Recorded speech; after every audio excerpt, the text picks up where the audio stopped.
And it's your career is like, you know, besides your health, you know, and your family, but like your career is the most important thing.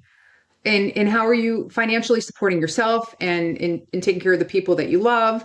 And most people are going it blind and just like spaghetti on the wall, like, oh, okay, I don't know. Like, and then they freak out when they either lose their job or they get a terrible boss and they need to move on and whatever. And then they just like go frantic. And then I usually get a call like, help me.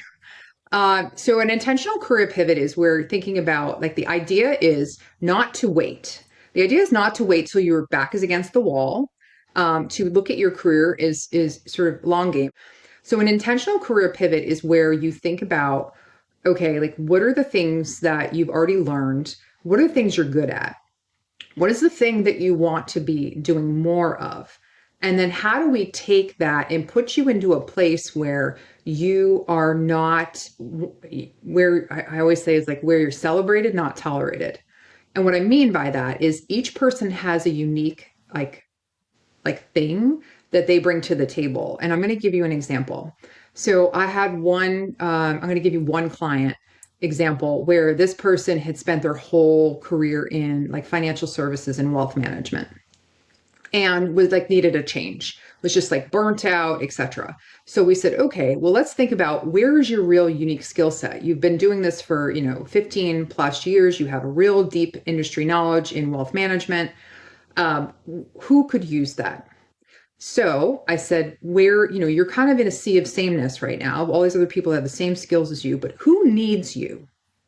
Who needs you? So I said, let's look at the technology companies that sell into the wealth management business. Who need subject matter experts that can go in and help and actually be the glue between selling the platform and actually talking to the end user? Because most people in a lot of the technology companies, they don't understand they don't have the domain knowledge. So what we did is we pivoted this person into being in sales, making a lot more money, but in sales, specifically building out their wealth management offering. That is an intentional career pivot. And why that was so important was because then it gave her the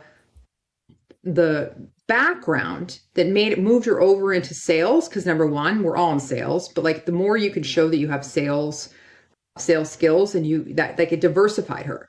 So now she could go back and do relationship management. She could go and work and become a SME at any company that's trying to sell into financial services. So like think about the options here.